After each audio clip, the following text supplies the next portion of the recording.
I want to transition into looking at the baby steps. I want to walk these down one by one, and I'm going to give my opinion Okay. on the baby step, and then I want you to tell me if I'm crazy. But All then I right, already so know that you're not crazy. you So don't this will know be me. fun. This will be All fun. right. I'm excited. Let's do it. So first one is, and again, just to give that disclaimer, I followed this plan for 3 years. So I've been a huge proponent of these baby steps for a long time and taught them to other people. But again, as I've grown and I have developed different opinions on these based on where they stand. So the first one is save $1,000 in a beginner emergency fund. I believe that something is better than nothing, that you do need to have some type of buffer against life when unfortunate things happen. The problem I have with this one is this amount hasn't changed since financial peace started in the mid 90s. And I believe that it needs to be adjusted for inflation. Case in point, my refrigerator went out the day before Thanksgiving last year. That was more than $1,000 to replace that. I just put tires on my wife's car. They weren't even top of the line tires. They were the cheapest ones that they had that fit her car. That was $1,000.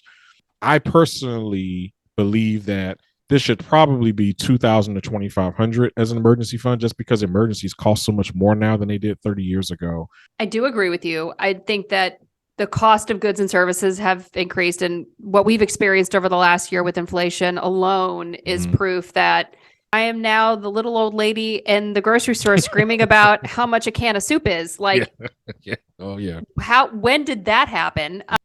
That number probably needs to be adjusted for inflation. My only comment would be that part of that's baby step, and part of that process is to make that first step feel really achievable. Yeah. And if you make that amount too high, it could prevent people from believing that they can even achieve it. And so it's a nice round number, right? $1,000, right? Save $1,000. It's, $50 a paycheck, or it's $100 a month for 10 months, and boom, you're there. You've accomplished something significant. Yeah. And so if you put that first baby step too far out of reach, some people might get discouraged. Hit the like button and please subscribe so my daddy can get me new toys. Thanks. Step 2 is pay off all debt except the house. We've had a discussion about debt already. Credit card debt is the devil. That's just my take on that. Don't ever do it's the devil. don't ever do that. I again had a very aggressive stance towards all debt of all kinds for a long time. Part of the journey though was the amount of debt that we had. So, her student loans are in the 6-figure range, and you're looking at a household income that we had, which is not super high. And you start to say, okay, even if we were to find 20 grand, we just really cut our lifestyle down and find $20,000 extra. It's going to take us 6 or 7 years of this lifestyle cut down severely to be able to climb that mountain.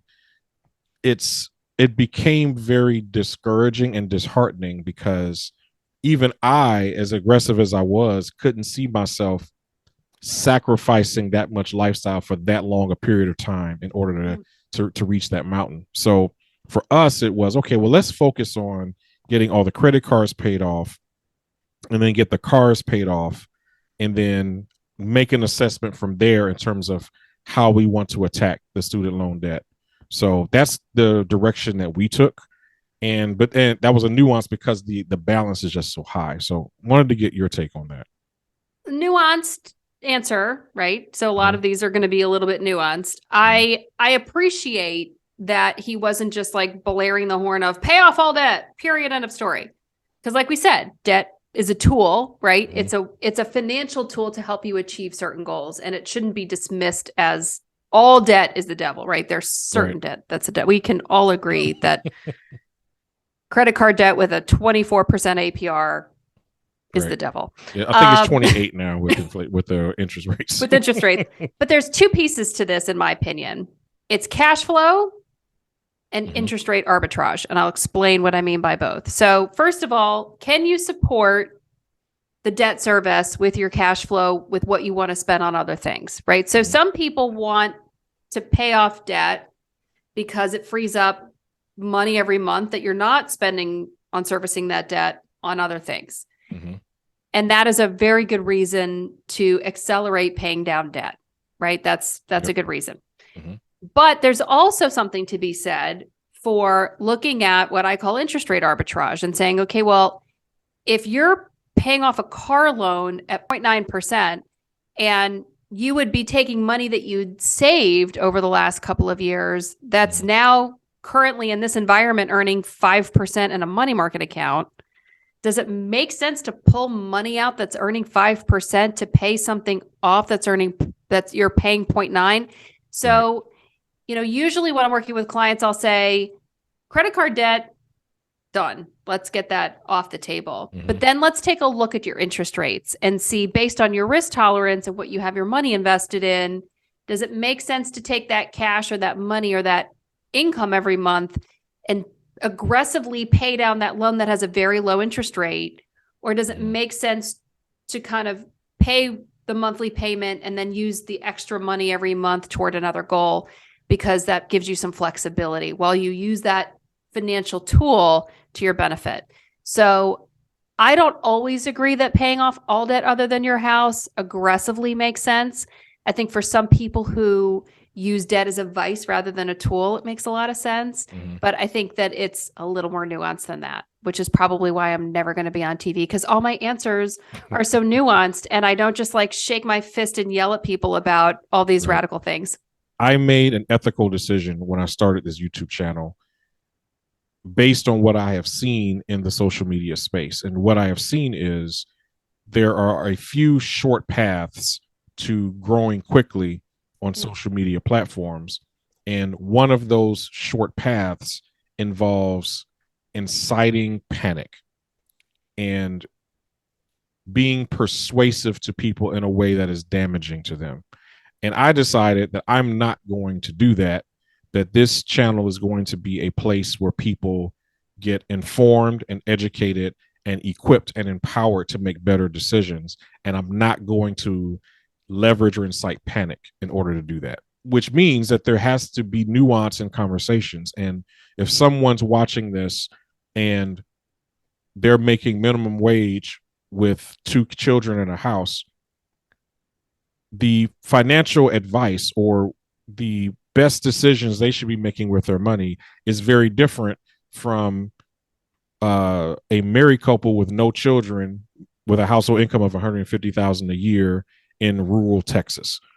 Those are 2 completely different situations, and what's best for person A is not the same for person B. It is not proper or wise financial guidance, in my opinion, to say this is one plan, one size fits all, that everybody should follow regardless of your financial situation. That's the whole reason why we're having this conversation, is so that we can go into that nuance. And my channel won't grow as fast by doing that, but I can sleep well at night knowing that I'm introducing that nuance and allowing people to think for themselves about, what is the right path moving forward. But Ben, if you don't tell people what poison is lurking inside of their refrigerator, they're not going to tune in at 11. That's why I do clickbait titles. The title can be clickbait, just not the content. Oh yeah, 100%. Yeah. Dave Ramsey is wrong about everything. That's probably going to be the title of this video. Okay. Even though he's partially right about everything. Yeah. Oh, exactly. Yeah, I play in the algorithm game. It's I'm here for it. It's fun. It's a fun. I'm game. here for it. Let's do it. Okay.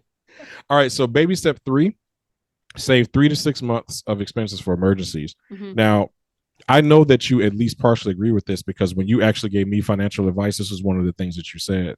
You also mentioned these guidelines when you were on the show, last time you were on the show. Mm-hmm. And so I would say I don't really have a problem with this. One of the nuances that I was advised from another financial advisor was, I am in a 2-income family.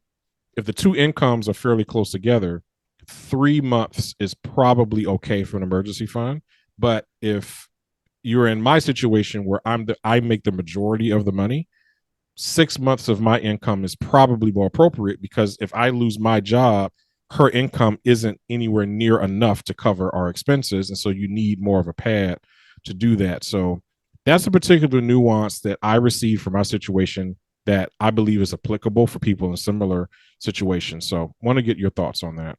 Sure. Yeah. So this is one of those like foundational tenets of financial planning when you get the certified financial planner designation is that 3 to 6 months of living expenses on hand is your emergency fund. And I agree that 3 months for a dual income household where the income is fairly equivalent, and 6 months if the income is not equivalent or you're a single income household.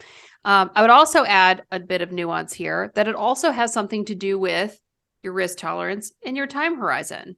So for some people, they're not comfortable having 6 months of expenses on hand in cash sitting in the bank. They want that money invested, right? There are some people who lose sleep at night because they're worried about losing money in their investments. And there's some people who lose sleep at night worried that they're not out there chasing the best possible return for their investment.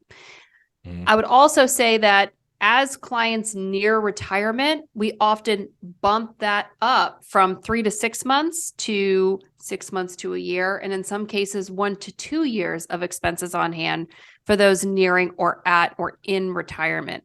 We're both in the accumulation phase of our life, right? We're accumulating assets. When you're in the distribution phase of your life and you're pulling money out of your investments, you want to have some cash on hand for a buffer in case something like the market goes sideways, like maybe it did in 2022, and you don't want to have to pull money out of investments in order to provide yourself that income. So we will often advise clients to have somewhere between 1 and 2 years of expenses on hand in retirement so that, if a pandemic happens and the market tanks, you've got a minute before you need to start pulling money out of your active investments.